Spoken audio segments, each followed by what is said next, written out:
The F.W. Fitch Company, makers of those fine Fitch products, presents Dick Powell as Private Investigator Richard Rogue in Rogue's Gallery.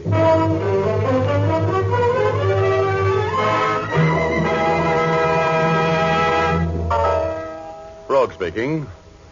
Well, things were a little slow at the office, which is my way of saying I didn't have a client or a dime. And I was indulging in my favorite form of athletics. A fast game of snooker pool with Herb Heide, the bookie at the Deluxe Pool Hall. Heide was born with a pool cue in one hand and a cue ball in the other, and I was born with an 8-ball birthmark. He was trimming me like a Christmas tree, and I was glad when the elevator boy from my building yelled into the door that I had a customer in my office. So I shoved off to talk to this volunteer victim.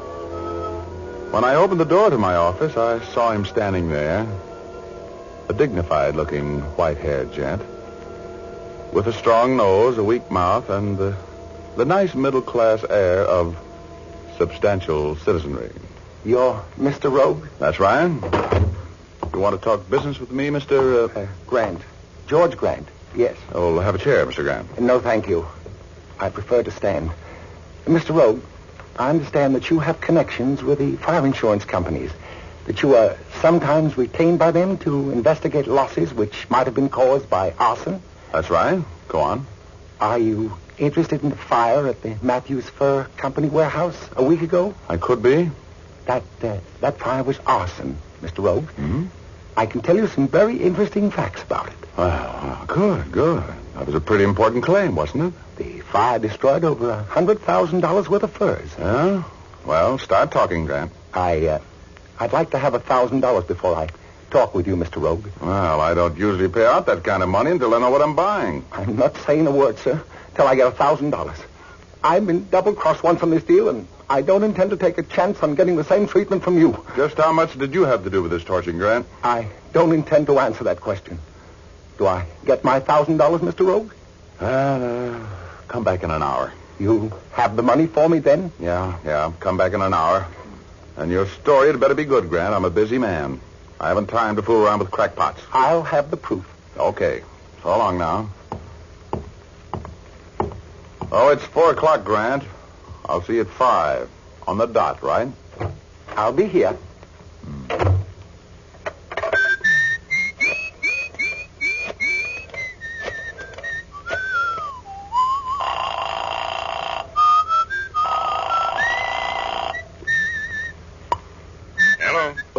Hello, Flynn. Say, your outfit had the Matthews Fur Company warehouse fire covered, didn't they? Who is this? This is Richard Rogue. Yes, we had it. $160,000 claim. Oh, fine. Would you pay me 10% of what I saved you on that claim if I could prove the fire was arson? $16,000? No. Okay. Save $16,000 and lose $160,000. I can afford it if you can. Wait a minute. How can you prove arson? Well, I've got a man. He wants to talk. He says he can prove arson. I believe him. I'll give you $10,000 for a conviction. I'll take it. Look, send the $1,000 retainer over here, special messenger, right away. It's important. Hey, wait a minute.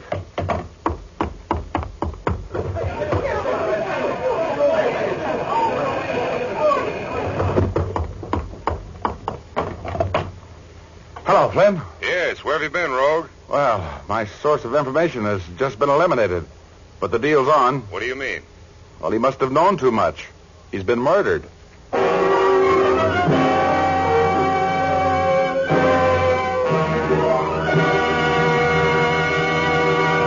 Well, that's the beginning of a case out of my crime gallery called Fortune and Furs. I'll tell you the rest of the story in a minute. But first, here's Jim Doyle, who's going to tell you men how to shave off stubble without fuss or trouble. Thanks, Dick. Men, if you have that show-me attitude when it comes to shaving cream, we invite you to try Fitch's No Brush. We think it has the qualities you want in a shaving cream: a smooth, non-greasy texture, a skin conditioner ingredient to protect sensitive skins, and a fast action that instantly prepares your face for the grandest, coolest shave you've ever had. And to top it all off, Fitch's No Brush is reasonably priced. So we suggest you try it. See if we're not right when we say Fitch's No Brush gives a solid comfort shave. If you're one of the many who swear by a lather cream, try Fitch's Brush Cream. This cream gives loads of swell lather that stays moist all during the shave. It rinses off easily, too. Like Fitch's No Brush, it contains a skin conditioner that makes even the most sensitive skins feel cool and smooth. Yes, men, for shaving comfort, try either Fitch's Brush or Fitch's No Brush shaving cream. Both come in a form you like at a price you like. What's more, both will give you the kind of shave you like. So ask the man behind the counter for Fitch's Shave Cream. Fitch, spelled F-I-T-C-H. And now back to Dick Powell as private investigator Richard Rogue in Rogue's Gallery.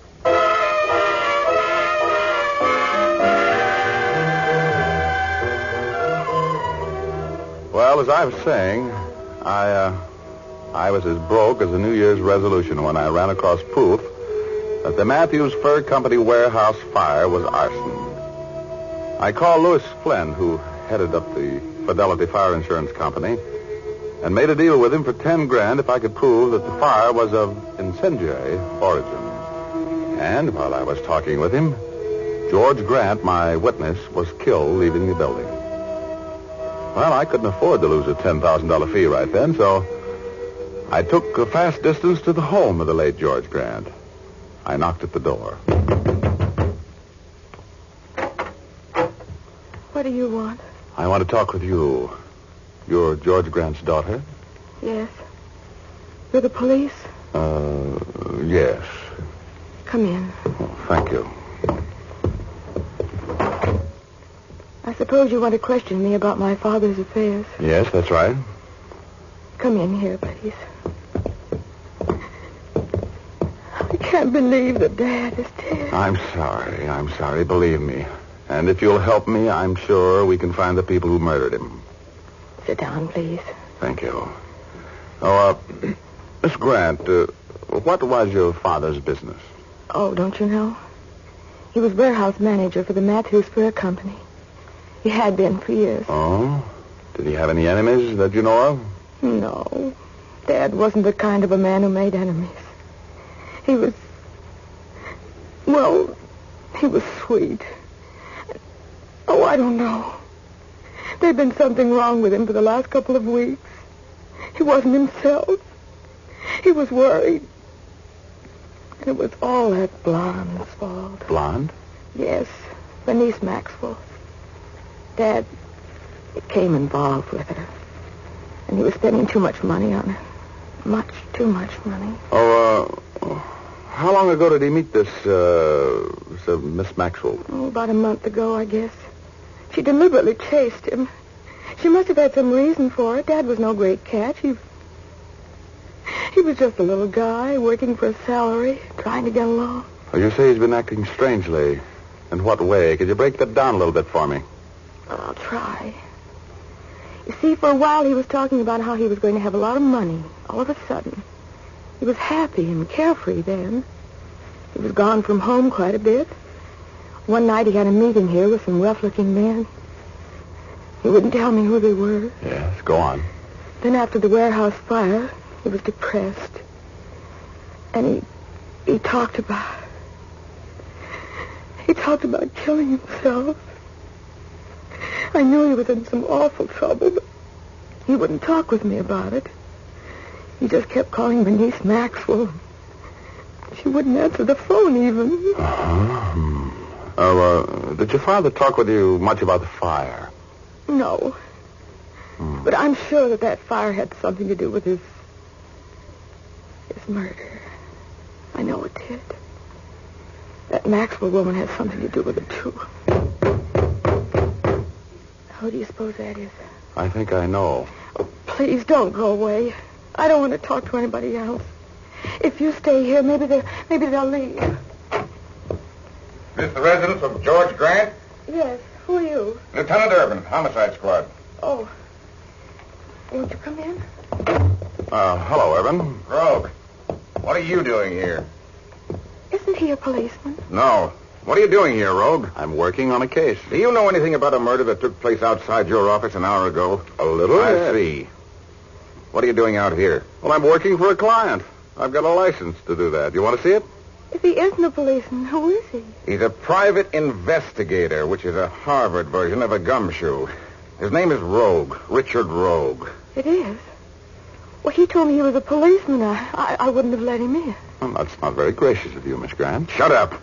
Miss Grant, did you give this man any information which you should have withheld from the police? Well, I don't know. He kept asking me questions about my father. I answered him. What do you know about a murder, that murder, Rogue? Who did it? I don't know. How did you get out here so fast? How did you know who the murdered man was? I don't have to answer that. Well, he'd been up to your office to see you, hadn't he? Daddy? Miss Grant, do you know whether or not your father planned on seeing a private investigator today? Well, I don't know. He didn't tell me if he did. I'm getting a little fed up with your ethics, Rogue. Aren't you getting a little out of line, Urban? You're withholding information. Can you prove it? This man was shot on his way out of your office. What was he talking to you about? Answer me. Did you see him talking to me? Oh, now let's not get technical. Well, let's do. You're going to take me down to the station and sweat me? Not if you'll be reasonable. Well, I'm not going to be reasonable. So either pull out your cuffs or shut up. Oh, please. Oh, I'm sorry, Miss Grant. Believe me, I really want to help you. I'm going to take care of the people who are responsible for this murder. Even the cops can't keep you from doing that. Now, wait a minute, Rogue. I'm walking out of here, Urban. I'll see you later when I deliver the killers to you so you can take a bow for the newspapers.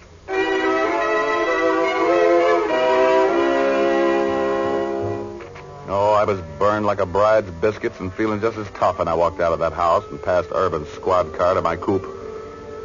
It didn't do my atomic temper any good when a pasty-faced gunman got out of the front seat of my car and pointed a pistol at me. Hello, Rogue. Get in. We're going places. Huh? Oh, okay, Junior. But be careful of that thing. It might go off. Where to, Junior? Straight down the street. I'll tell you when to turn.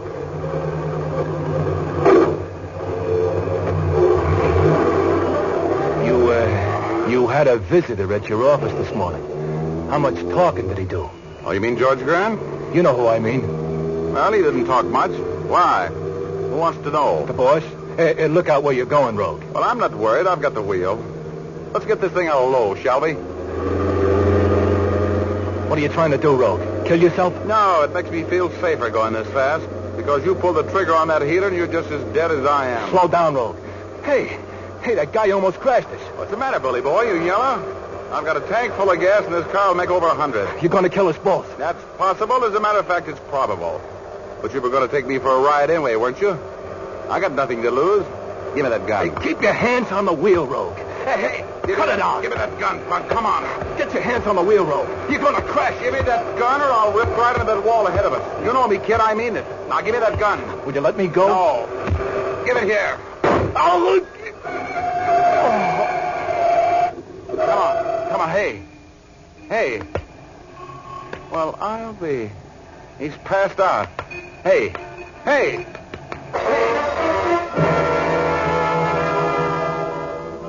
In the struggle for the gun, I twisted this torpedo's hand around, and, well, he pulled the trigger himself, with me a contributing factor. He shot himself through the chest, but it didn't look fatal to me. So I drove him to a hospital and left him there. Told them to call Urban. I used the hospital phone to check up on Bernice Maxwell, and found that she was a sort of a notorious babe, ran an escort service, which was legitimate enough, but she's had a few sidelines, such as blackmail. I got her home address out of the book and went out there. She lived in a nice enough house out on the east side of town. I rang the doorbell. Yes? Hello, Miss Maxwell. I'd like to talk with you for a moment, please. Who are you? Let's talk about that inside, shall we? What do you mean, forcing your way in here? I mean business, Blondie. And that's what we're going to talk. Now, let's go in the other room and have a chat. You just lead the way. After all, you are the hostess. If you don't get out of here, I'm going to call the police. Don't bother, baby. I'm the police. And I want to talk to you about a fire and a murder. So just get moving. Come on. Murder? Yes, a murder. Doesn't the fire surprise you, too? Sit down. I don't know what you're talking about. Who are you, anyway? That's beside the point. I want to know what you had to do with the murder of George Grant. You can talk now or later. I've got nothing but time. George Grant? He's dead? Yes, very. He was murdered about 5 minutes after 4 downtown on Grand Avenue, and I think you know who did it. I don't know anything about it. You never heard of him, huh? I knew him slightly. Oh, now, please, Miss Maxwell. You knew him better than slightly. You've been running around with him or giving him the runaround for the last month. You deliberately set a trap for him, didn't you? You mixed him up in that arson job on the Matthews Fur Company's warehouse. I don't know anything about arson. You can't come in here and threaten me. Oh, look, lady, I'm not going to be polite about this. George Grant has been murdered. You had a hand in that murder, and I'm going to get the information out of you if I have to beat it out of you. And if you think I'm bluffing, just keep on dummying up. Now, who was mixed up on that arson job that Grant was killed for knowing too much about? Look, I'm going to count 3.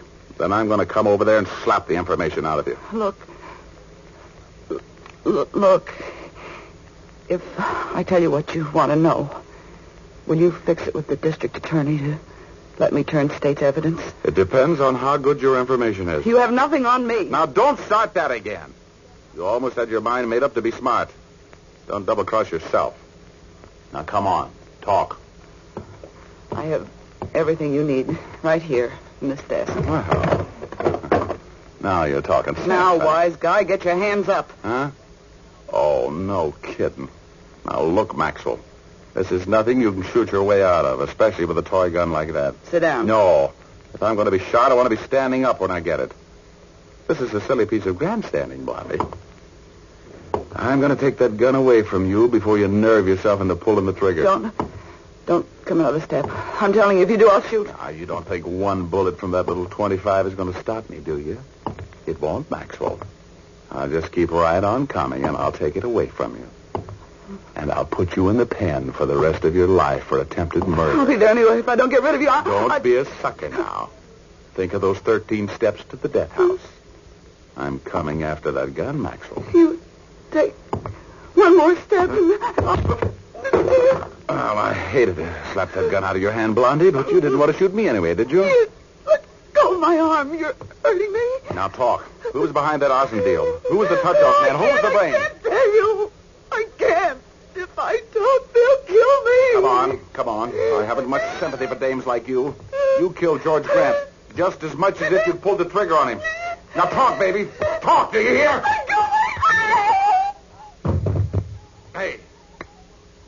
Hey, Blondie, come out of it. Come on. Well, I'm a son of a gun. She passed out on me. Hey, Maxwell, come out of it now, will you? Come on. All right, Rogue. Just stay right where you are. Huh? What did you do to Bernice? Nothing. Did she talk? No, she didn't. It's good. How did you get here, Rogue? Well, I drove. I got rid of that little pasty puss gunman you sent after me. Where is he? He's been taken care of. That's funny. That's exactly what's going to happen to you, Richard. Stand still while I get this gun out of that shoulder holster. Okay. You're in the driver's seat.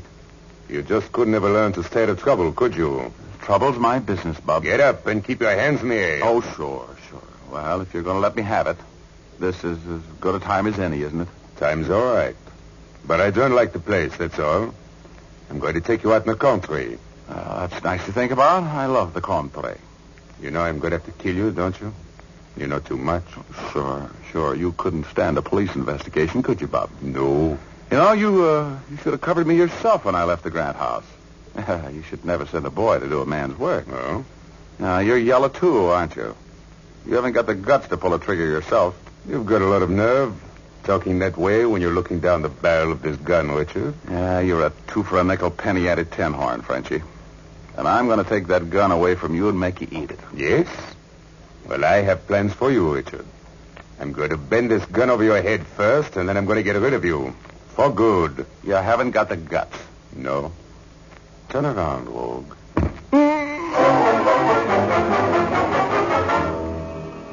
Well, I wasn't as batty as I sounded there, believe me.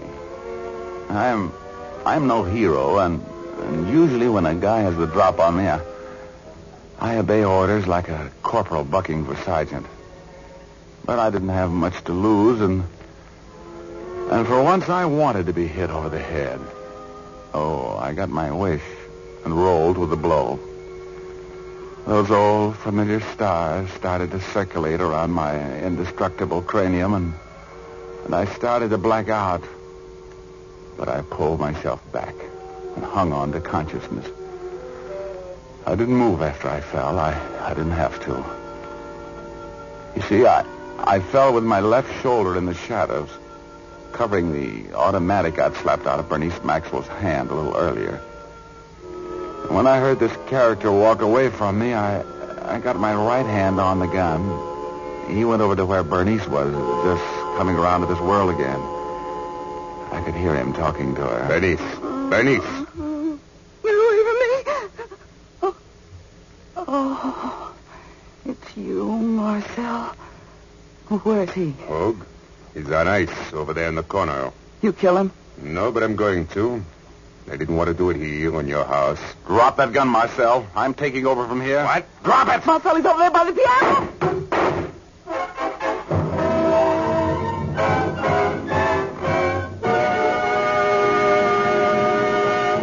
We'll return to Richard Rogue in just a moment, but first I have a suggestion for the ladies. Do you have trouble finding a shampoo that your whole family likes? If you do, why not present them with a bottle of Fitch's saponified coconut oil shampoo? We'll wager they'll be delighted with it because Fitch's saponified shampoo is a favorite with both men and women, young folks and old. Dad likes it for the business-like cleansing it gives. Your young daughter will swoon over its fragrance and the way it gives her hair dancing highlights. Junior thinks shampoos on the whole are a nuisance, but if it's got to be done, he'll take Fitch's saponified shampoo because it's so quick and easy to use. Yes, ladies, for a good all-around family shampoo, it's Fitch's saponified. Made from pure natural oils, this shampoo will not dry the hair or make it harsh feeling. Fitch's saponified shampoo has been granted the Parents Magazine commendation seal. When you buy shampoo, look for the bottle with the bright yellow label. Fitch's saponified coconut oil shampoo.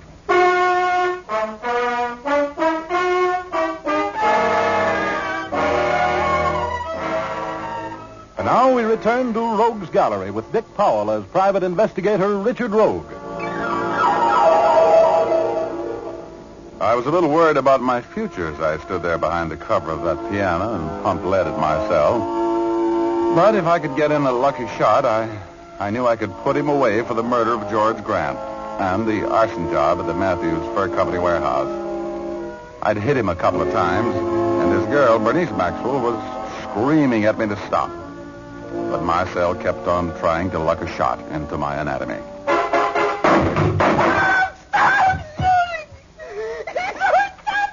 Don't move, either one of you. I still got plenty of lead here to stop you if you do. What are you going to do with us? I'm going to turn you both over to the cops, baby. Well, this guy will live to hang. Now, here, tie him up. Use his necktie. Come on. He needs a doctor. Well, I'll call one as soon as he's secured. Come on, tie him tight now. He's bleeding to death. Shut up. Here now. Take my tie. Here, tie his feet tight. You're really tough, aren't you, Rogue? When I'm mad, yeah. Oh, yeah. Here's my gun, and here's the gun that's going to send your boyfriend to the chair. Now, you want to go with him, or do you want to tell me all about it? You mean I can still turn state's evidence? Were you mixed up in the murder? No. I don't know anything about that. You know about the arson deal, though, huh? Yes. Okay, baby. Now, start talking. And maybe I can get you a deal with the DA. I'll talk. I'll tell. I'll tell you everything.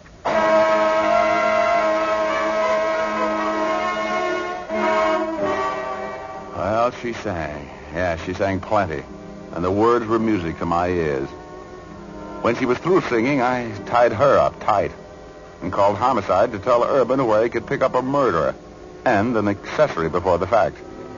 Then I told him where I'd be later. I called Flynn at the Fidelity Fire Insurance Company and told him to meet me at the home of Paul Matthews, owner of the Matthews Fur Company, in 10 minutes. He did, and we went in together. The butler sort of unwittingly showed us into the study where Matthews was reading. I'm Richard Rogue, Mr. Matthews. The investigator? The celebrated investigator, Mr. Matthews. This gentleman with me here is Mr. Flynn of the Fidelity Fire Insurance Company. How do you do?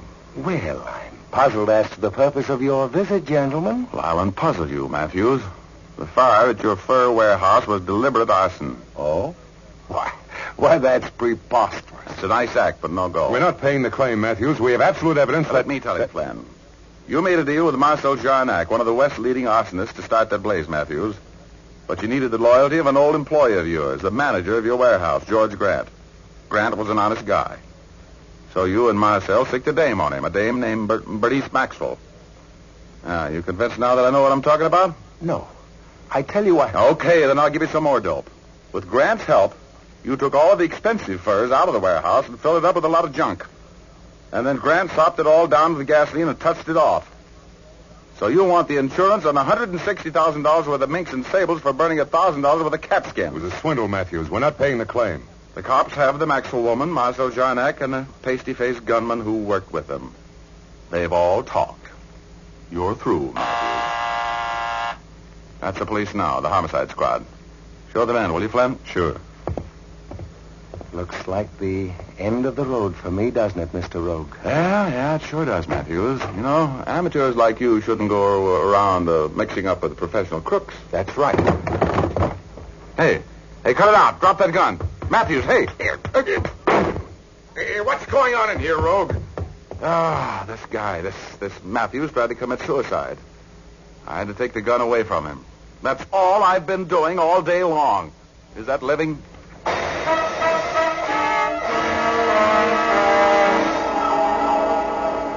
Well, it was Pasty Puss's gun that bumped George Grant. He and Marcel got the chair. Matthews and Bernice Maxwell got 10 years apiece, and I got 10 grand in reward money for cracking the case.